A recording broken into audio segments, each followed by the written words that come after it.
So here's part two of my English final exam. So let's start with question one, how have you grown as a learner throughout the course? Throughout the course, I feel that my understanding of words and connecting them to others' values and subjects earlier in stories or poems or just getting a reference in general has improved.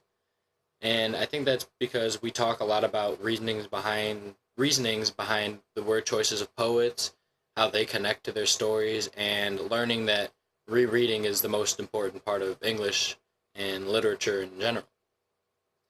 So for question two, what is the most important idea, argument that was generated in discussions, and can you explain this concept in your own words? As I stated earlier, I think rereading and taking things and connecting them earlier instead of waiting till like closer to the end or the conclusion of a story, poem, or just a chapter in a book. I think that if you can reread and make connections by rereading one sentence instead of one whole chapter, that's going to save you time and be able to let you make connections with more time instead of finishing a book wondering what happened like 13 chapters ago. Kind of like how in As I Lay Dying, you got to connect to my mother as a fish before you catch the rest of the time Bartman uses that part. For number three, why is this the most important concept and how does it apply to your world as a whole? I take rereading and applying logic, especially now, especially since taking the calculus AP exam and my finals are right around the corner here. I think that rereading and looking at instructions or looking at a question, such as in physics with like formulas and stuff, remembering and connecting it with something I remember or what I perceive to be true earlier on the test or the quiz or another final, and choosing a correct answer for that so I can get the most points or the most points of my brain across. For the fourth question, I believe, how do you think this issue is viewed by those whom you disagree?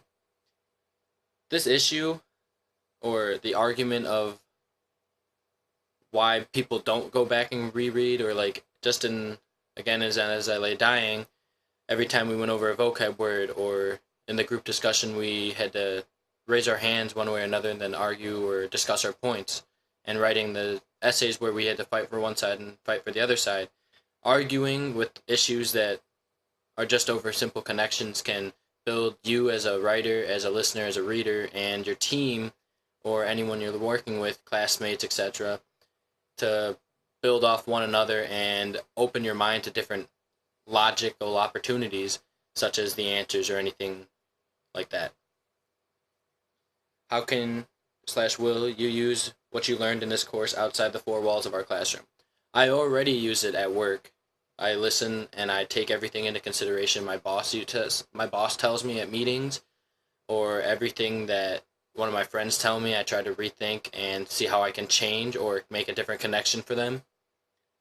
My parents especially, they sometimes leave notes when they're going away or they're going to work and they text me. It just, I have to reread it, make sure I'm getting what they want done, not what I want to get done myself, and save myself time getting it done the right way and not slacking at all.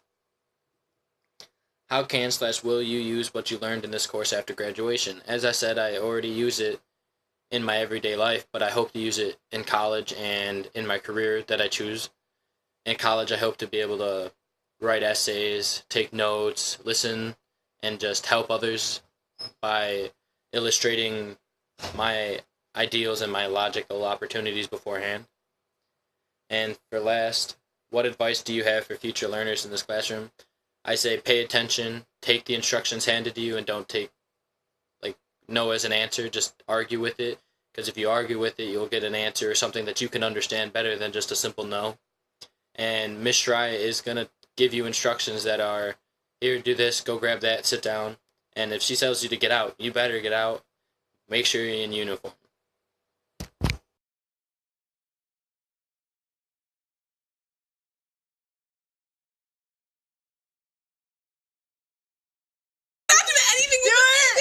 Fine, fine, fine.